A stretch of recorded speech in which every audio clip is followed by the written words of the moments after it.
Hello everyone and welcome back to June's Astro Forecast and intuitive reading. If you came across this video, this is for you. And we're going to jump into intuitively what I pick up around June's energy as well as the astrology towards the end. I have a new deck for today. Super excited. I wanted to get the Letha deck because we have Letha this month. I think on the 21st. Again, I'll cover that in the Astro portion, but this is the summer solstice. I cannot believe we're already at summertime, but this series of decks actually has 8. There's one for every Sabbath, and I love these so much. I now officially have 7 of the 8. I told myself I was only going to get like 1 or 2, and now I have 7. And just a reminder, you can get early access to this video by joining Patreon. You probably are going to want to do that for July. If you really care about the July Astro Forecast, it's going to be a big month. But otherwise, I try to still make them available as of a couple months ago here on YouTube. And let me know, do you watch these? Are you interested? Do you like them? I'm kind of like, if I don't see enough interaction, maybe I just won't keep doing them as of like next year. At least gonna finish this year out. So let's jump into June's energy. This is the card that I pulled, but I felt like this was a supplemental card. So what do we got? Ooh, mulch and manure. Hardships are coming to an end. The seeds you sowed will be blooming. Oops, soon. Sorry. Need to look at my camera. I love this. This definitely matches the astrology for the month. Hardships coming to an end for this month. The seeds you sowed will be blooming soon. So this is like the intentions that we've been setting are starting to manifest. We're seeing like a slowdown of the hardships that we've been going through. I don't know about you guys, but May was just awful for me. Oh, hydration, love it. So like we're also able to like take care of ourselves a little bit better. That's why we're seeing this mulch and manure. That's why we're seeing the hardships come to an end. It's because we're able to take care of ourselves better. This can also be a prescription. That's what I wanted. That's like the biggest thing that I wanted to come on here and tell you guys from last month. Because last month, what was our card? Our card was like abundance, right? And I was all excited. I was like, oh, you know, May is going to be this big abundant month. But I need to remember that these cards are the theme of abundance. So for me, I had a really like crappy month. Like everything went down the drain. My family got into a car accident. Like I lost my car, all these horrible things just happened one after another. Family member in the hospital, dog chewed up a toy, our insurance screwed us over, found out that I'm like losing a family business, like everything. It was just like one fire after another that I was like putting out. And the point being like my abundance card, you know, for the month was not like, you know, false. It was just that I was having to deal with the theme of abundance in a different way. It was the, you know, that I was dealing with the lack mentality and that my reaction to that lack was super important. And I kind of had to try not to panic and try not to get back into that victimhood, that lack mentality. And I feel like my guides were throwing this at me at a very new level because it was like, hey, how do you react when crap hits the fan, right? You know, the message that I got was like, it's all about how I choose to respond. And of course, everything's okay and smoothed over now, for the most part. But I just like want to point out that it might not be that, you know, the whole, you know, month is hunky-dory.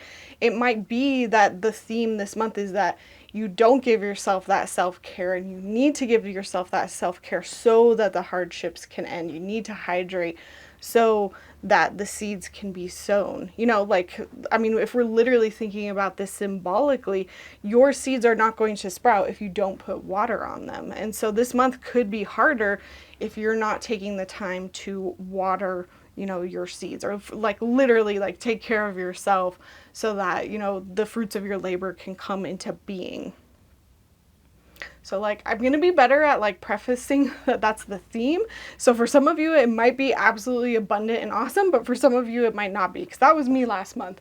I was learning abundance in a very different way. I was learning about abundance through the lack thereof.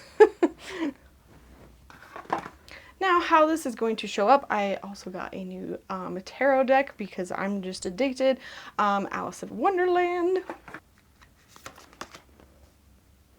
How is this showing up for us? Okay, so the Six of Hedgehogs, this is Pentacles, Six of Pentacles. Ooh, and Suspension. So this is like the Hanged Man card.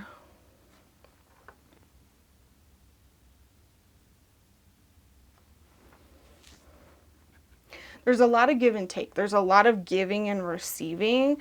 That's what I usually interpret the Six of Pentacles about. And you know, with this idea of hardship, it's almost like the scales are balancing out. We're starting to see that, like, maybe money come back, or, you know, whatever that is in your life, the hardship is kind of balancing itself back out. I feel like, you know, for those of you who are on Patreon, I even said this on our member live night, like our personal reading night. I felt this like sense of like, I feel like June is going to be this like swing back of like everything gets like settled and fixed. And so that's what the Six of Pentacles is about. It's like this equal balance, this equal give and take. So just know that like the energy you put into yourself is the energy you get back. So if you want the hardships to end, it's also about like putting in the time and effort into like your mental health. So it's like, you know, a lot of this isn't like just moving forward blindly and just wishing for everything to get better. It's taking the time to actually make it better on your end. Like, I'm hearing clean up your side of the street. So it's like, you know, for my example, it's not just being like, oh, I'm going to sit around and blame the universe for all my car problems. I'm going to take the time to get grounded, to cleanse my energy, to do what I can to set my boundaries around the situation. You know, I'm going to take care of my side of the street and let the universe control what I can't control, you know, take care of the other side of the street. And then we have Suspension, which is looking at things in a different way. You know, I love the Hanged Man because the visual is so like literal. Like, we're being asked to look at things upside down. We're being asked to look at things in a different way. And so when this is like how this energy is showing up,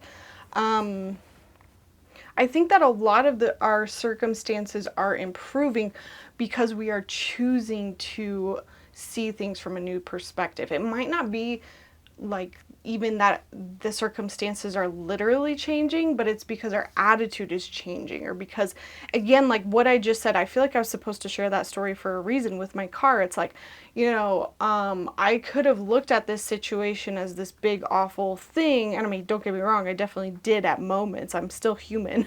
But for the most part, I really tried to pay attention to my reaction and not get all like doom and gloom and panicky. And I just tried to, you know, take a deep breath, roll with the punches, and be like, okay, well, how am I going to deal with this situation now? You know, what's the next thing that I got to do? I'm going to take care of my emotions, myself. I'm not going to just like lash out at everyone or panic.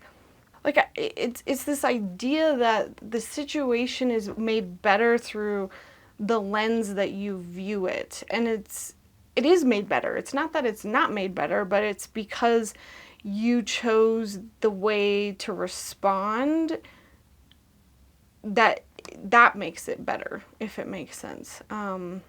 Your circumstances are improving because you're choosing to see it through a new light.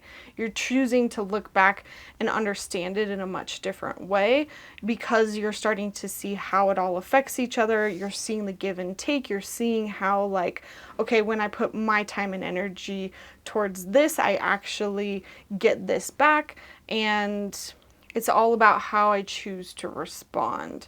And seeing it through a different lens, seeing it through a different way, that's how a lot of this starts to come into fruition, and a lot of this starts to settle, and these hardships start to like settle out. Biggest obstacle for everyone this month, roses.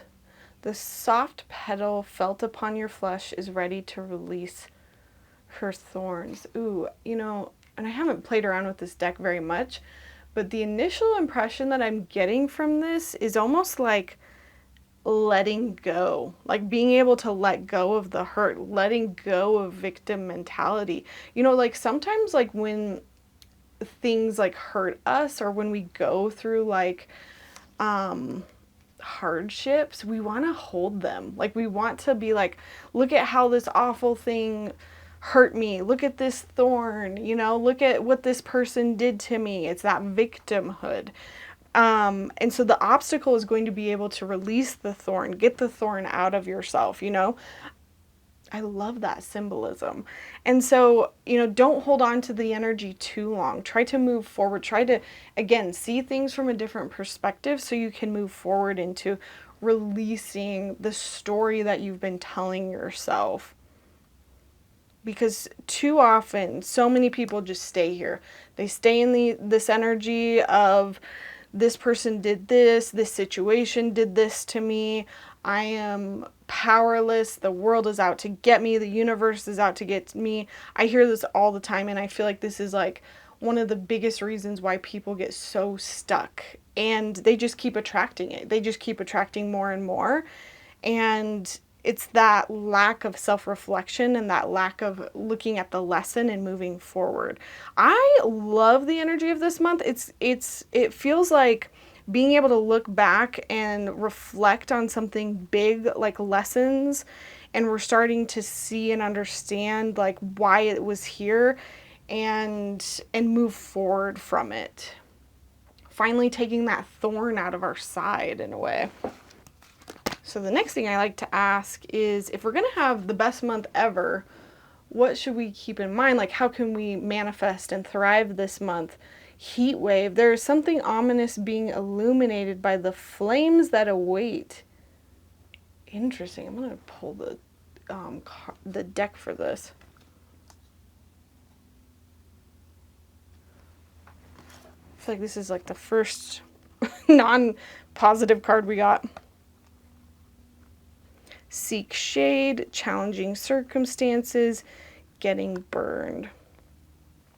This is essentially saying, like, you know, when we do have challenges this month, or when we are trying to come out of the hardships that we're still trying to like unfold from, or, you know, maybe they're like hardships that are kind of new, it's, you know, resting. It's getting away from the heat wave. When there's a heat wave, we're not going to go outside and, you know, go run a mile marathon. Like, we're going to stay inside, we're going to rest, we're going to stay protected.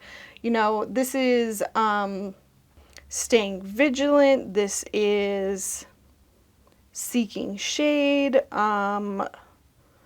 says challenging circumstances and getting burned. Like, I'll be honest, I feel like for some of us, again, but this didn't come up as like our obstacle. There's a fly here. I feel like if anything, this is like an annoyance in our mind. Like, there's this fear, there's this worry of something ominous.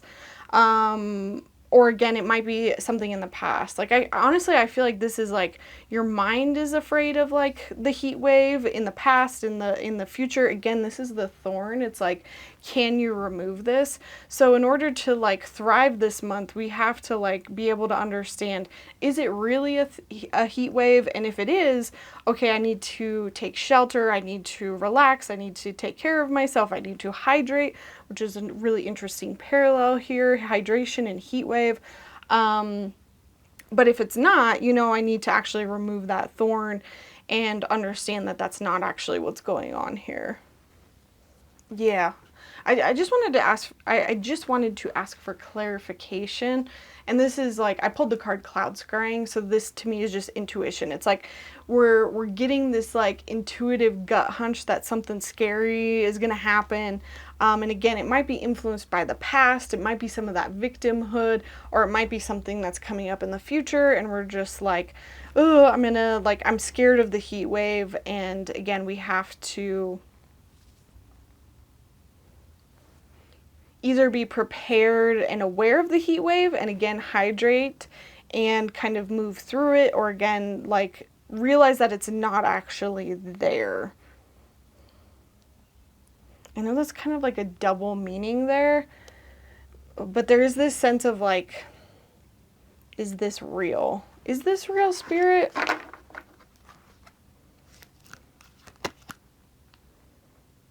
Yeah, I feel like it's a little bit more emotional than we think. I just pulled the Cancer card. It's a little bit more in our minds. It's a little bit more emotional. And again, a lot of this month feels a lot more emotional. And I think what this card is truly speaking to is like moving through the hardships that this is talking about. You know, the hardships is this heat wave. And for some of us, you know, again, like I talked about with like my month last month, maybe you're still going through that heat wave this month. Maybe there is a lot of like hydration that you're not doing. Maybe the hardships are still present this month and this is all prescriptive, like, hey, this is what you should do. And you kind of are struggling all of this month to find that perspective. Hopefully not, but again, you have to release that energy and not hold on to it. My therapist used to call this like your basket of anxiety. Like, you don't have to carry around the basket of anxiety and show everybody like, look at all the shitty things that has happened in your life. Like, the best thing you can do is like write it down and release it and let go. You don't have to like hold on to it and let it become like your story of like, look at me, look at all the awful things that are happening to me. All right, our psychic abilities. Ooh, don't forget to protect. Okay, that's loud and clear this month. And again, I feel like that feeds into a lot of what's going on here. And just in general, like, we're probably still like touchy, we're fragile. We're like, even though this energy is, I feel like, good, we're still dealing with releasing these hardships. We're seeing the benefits of this. But we still need to protect. We're still dealing with pulling out these thorns. It's almost like you're pulling out that thorn and you're like, oh my gosh, yeah, I'm all good. And you didn't put a Band-Aid on it. And then you jump into water and you get like an infection. Like, I know it's an awful example, but that's just like what's coming to mind. And so it's kind of like, hey, don't forget to protect energetically. Like, it's not that you're not out of the clear, but in a sense, it's kind of like, hey, don't just jump forward as like, hey, everything's good, nothing bad is ever going to happen to me again. It's still kind of like, hey, remember to protect yourself moving forward. How can we learn from this lesson and not just jump back into things naively? Again, I think the key here is like the hydration, the heat wave. What are we learning from this lesson? What have we learned from this month?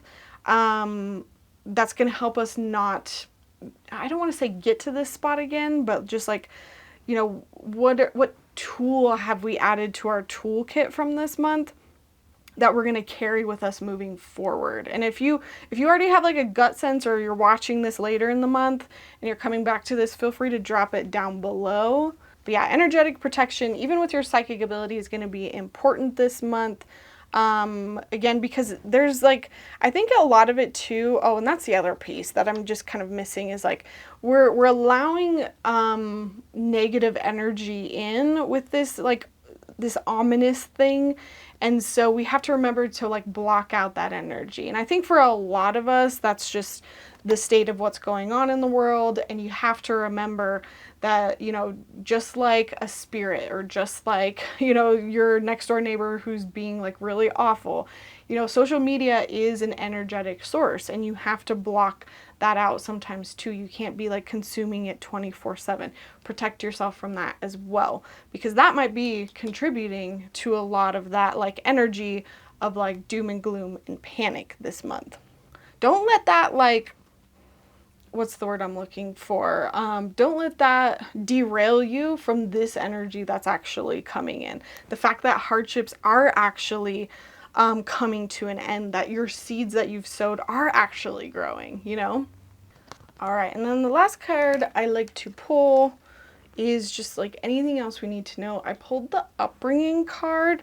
What limiting beliefs or values were taught to you that still affect you today? What unresolved trauma or negativity have you experienced during your upbringing that still holds power over you? So we're doing shadow work. Maybe this is that thorn.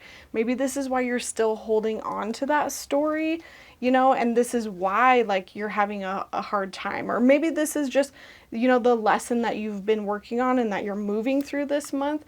Just maybe pay attention to how that connects back to like your childhood.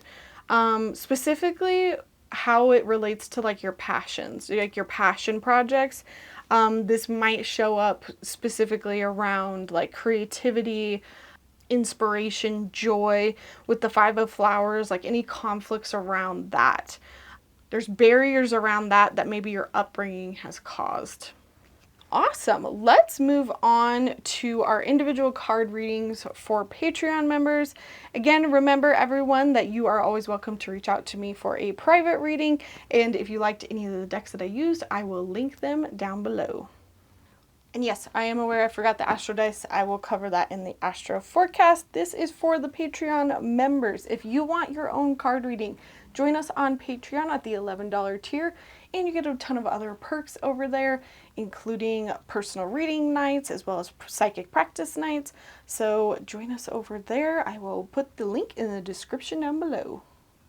All right, everyone, let's get into June's astrology. We have a little bit of a break this month, a lot of a break this month.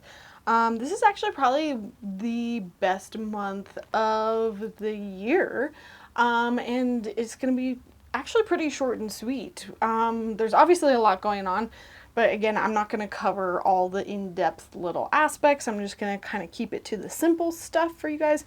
I totally forgot to do the Astro Dice at the beginning.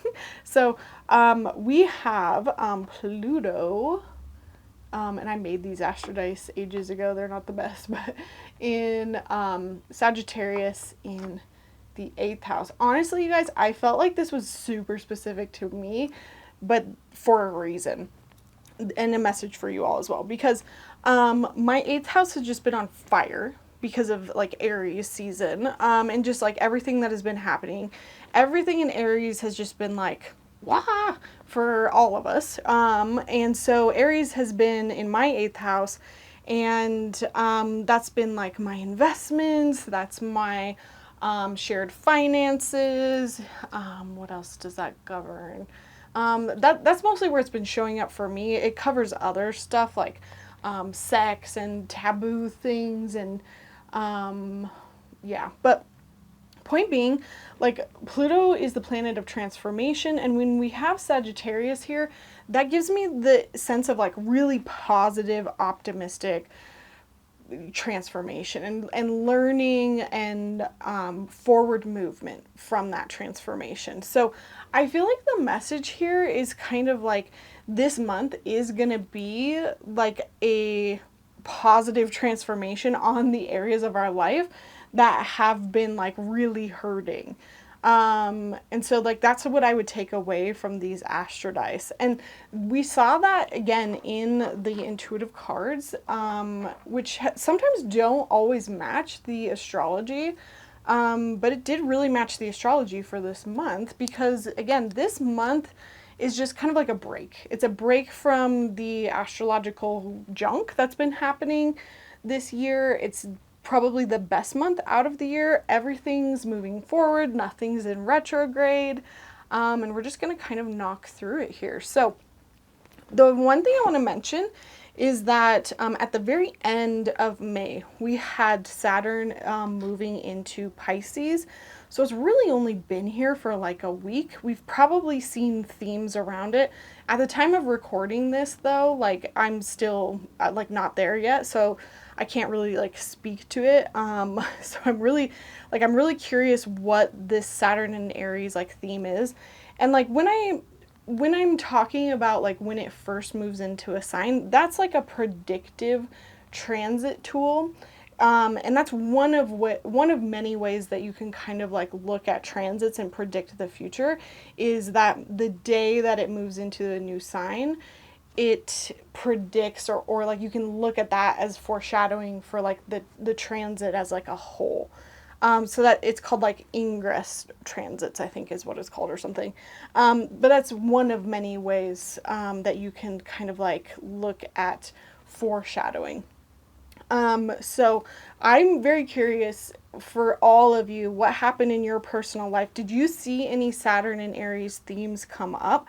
Like, unfortunately, mine was that on this day, my new car crapped out on me. Crapped out for the second time, technically. And I called the dealership up and I was like, all right, you guys sold me a crap car. You tried to fix it. It's not fixed. Give me a new car. So that was like, again, that discipline, having to wait, like wanting to force things to come through. It's new, it's a new car, Aries, having to wait on a timeline, and you know, the time is not like according to my schedule, and being frustrated with that. And then again, in my personal 8th house, which is around like shared resources, debt, because I'm like literally taking out a loan to get a new car. So it's just like, it's so crazy how this is happening for me. And so like, that's like exactly what happened on this day for me.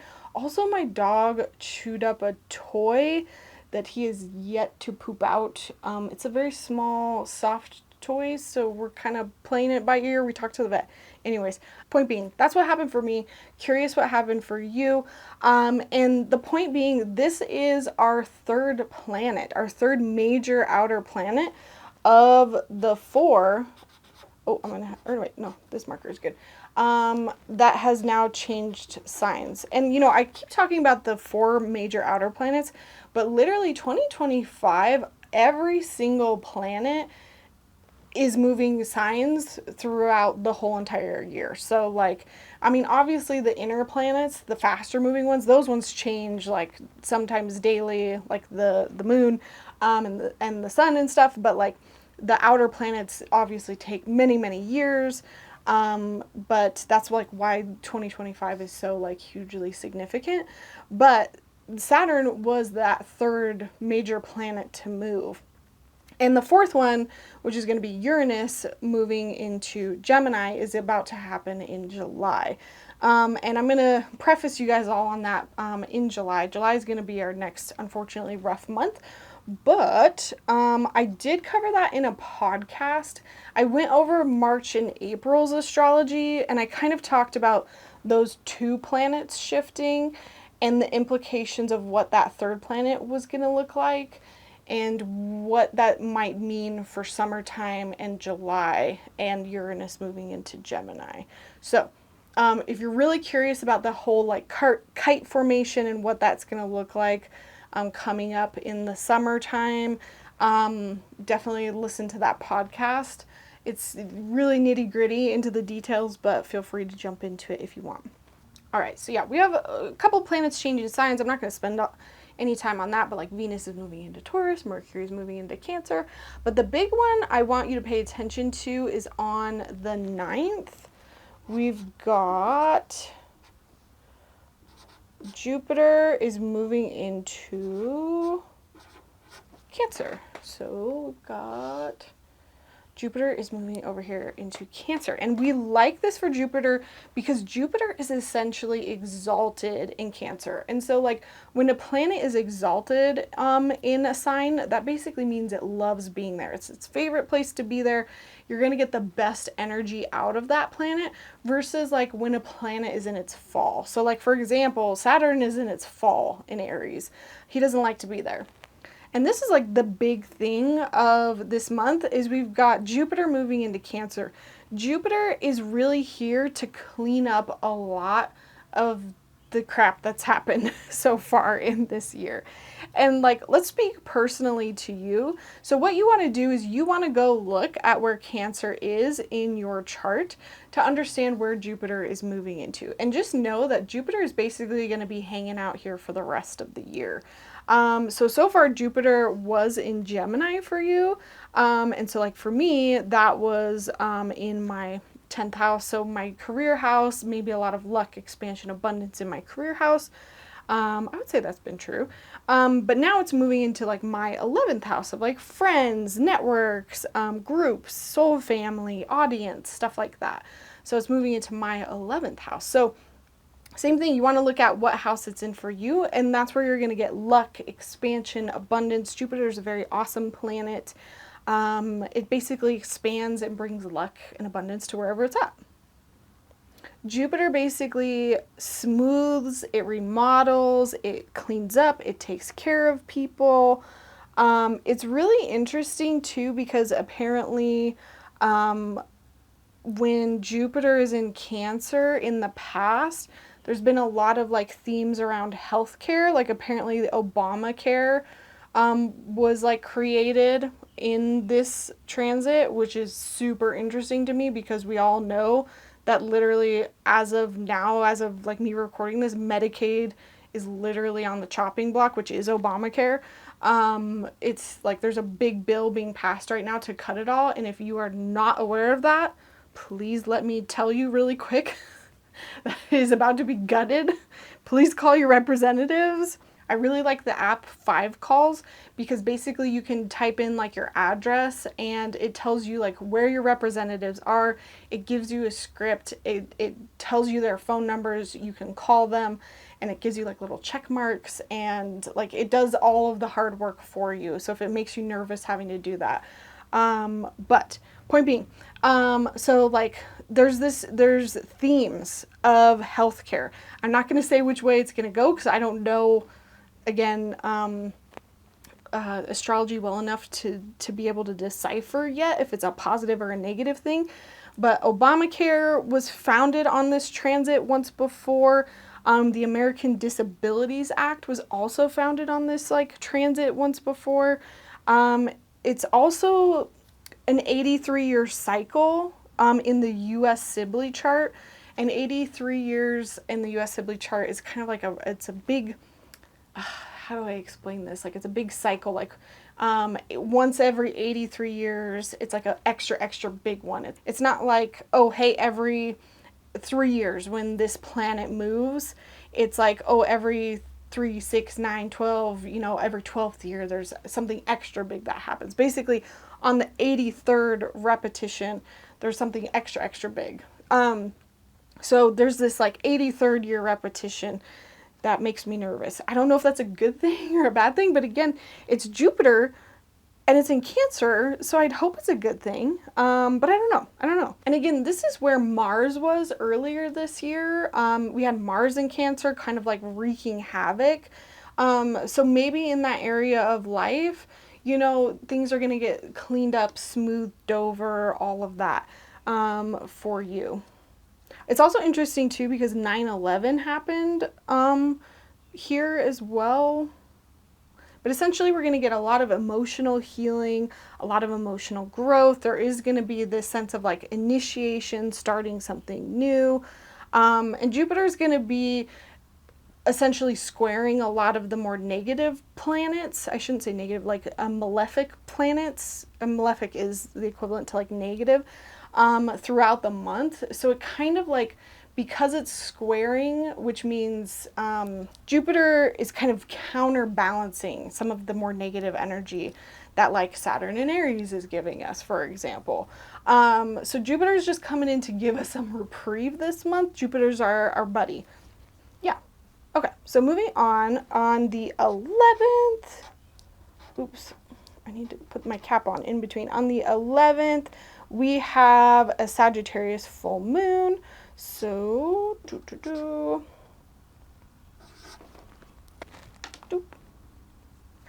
full moons are all about releasing, revealing, showing you something in your life that, needs to be let go of, improved upon.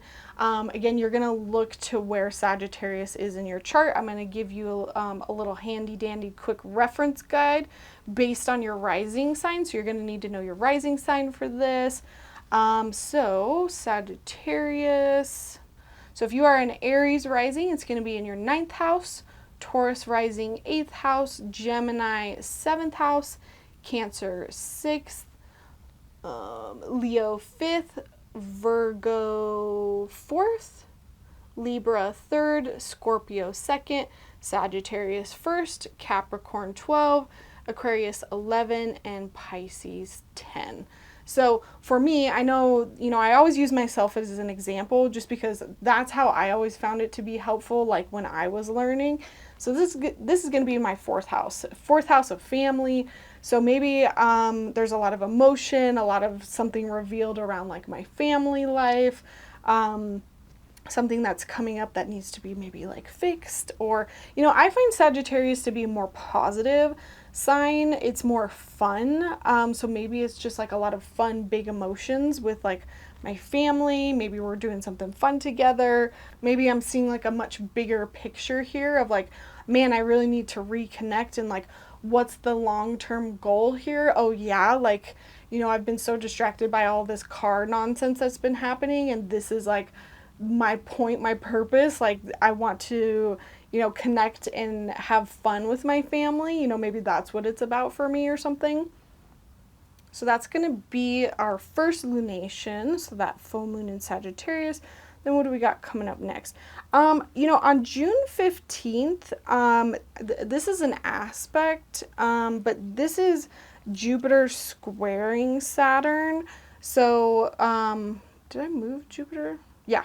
So basically, a square happens when you like form an actual like 90-degree angle. So on the 15th, Jupiter and Saturn will be able to form a square, a 90-degree angle.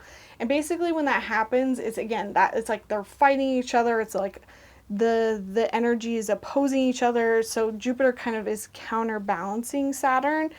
And the reason why I mention this is like there just might be some like major stories in the news around that. Maybe around like money, economy, something destabilizing, tech companies, breakups around tech companies. Luigi apparently has a lot of repetitions around this Jupiter Saturn square, so I wonder if we're going to hear more about Luigi's story. Again, I'm like, a lot of me saying this is just to like record it and see if any of this comes to pass, learning as I go sort of thing. But yeah, okay. And then the 20th, we have Cancer season. So that's essentially the sun moves into Cancer. So happy birthday to all of my Cancer signs. Again, like, even if you're not a Cancer, everyone's going to start to feel the effects of Cancer. And again, look at, you know, where Cancer is in your chart. And so then that house is going to be lit up for you. So those themes, again, might be even more amplified, especially with Jupiter there. So you might see even more of like a focus on that theme once we hit the 20th and moving on. So for me, it might be like, I'm super like getting into, you know, working with you all, my social networks, my groups, my audience, my soul family. I'm expanding this with Jupiter. It's so funny because I'm literally launching a literal society to connect with you all, and I'm probably going to be sharing it more with you all. Like, patron members have access to it right now. But I have a few more things to build before I share it with everybody. But I wonder if like around this time, I'll actually have it ready to share with you guys. So the 21st, we have Letha, which is also the summer solstice. That's when the sun is at its like longest in the day. You know, the days are the longest, the nights are the shortest, and then every day after that, the days get shorter. Like every month I mention, I have like a video on each of those Sabbats and how you can celebrate. So that's definitely there. I'll put that up in a card for you. And then last but not least, we have the 25th, which is the Cancer new moon. So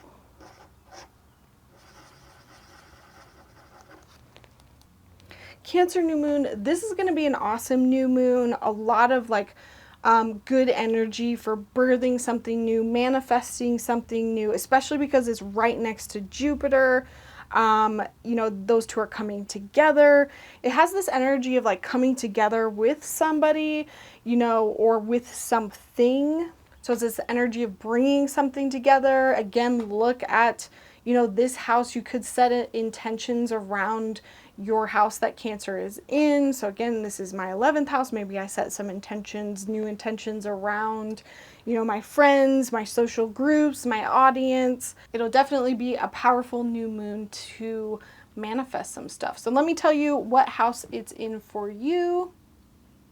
Cancer. So Aries, your 4th house, Taurus 3rd, Gemini 2nd, Cancer 1st, Leo 12th, Virgo 11, Libra 10, Scorpio 9, Sagittarius 8, Capricorn 7, Aquarius 6, and Pisces 5. I also wanted to briefly mention, so Venus basically wraps up that really long cycle that we kind of focused on the last couple months on June 5th. So it finally moves into Taurus. And then on June 17th, Mars moves into Virgo. So just know that around both of these dates, and maybe even a little bit after or before, you're going to start to really see the themes of what that Venus transit and that Mars retrograde transit, both those retrograde transits, were really about for you. Because sometimes you can't really see it until it's like fully over. And if you're starting to get a sense of what those are for you, feel free to drop those down below. So again, Mars was mostly just kind of hanging out in Leo and Cancer, and Venus was in Aries and Pisces, and they were both just kind of like floating back and forth for an abnormally long amount of time. And then right towards the end of the month, we're kind of left on a cliffhanger because we are very quickly approaching a lot of the transits that you're going to feel right at the beginning of July. So we've got like a Mercury-Pluto opposition. You're already again in that really close height or that really close degree of the Saturn-Neptune conjunction, which I discussed in March. So like there's going to be a lot of energy that we're going to discuss in July, but just know that towards the end of the month, you're going to be feeling it already. So it's not just like, oh, everything's going to be fine and lovely. And then July starts and then it's just going to be like a totally different change. You're going to start to feel that towards the end of the month. So yeah. All right, everyone, that is our June astrology. Pretty short, pretty sweet. I'm grateful for a little bit of the reprieve here. I hope you all have a fantastic June. Remember that I also offer birth chart readings as well as astrocartography readings. But yeah, thank you so much for watching. Let me know what you're excited about this month, and I will see you again for July. Alrighty, bye.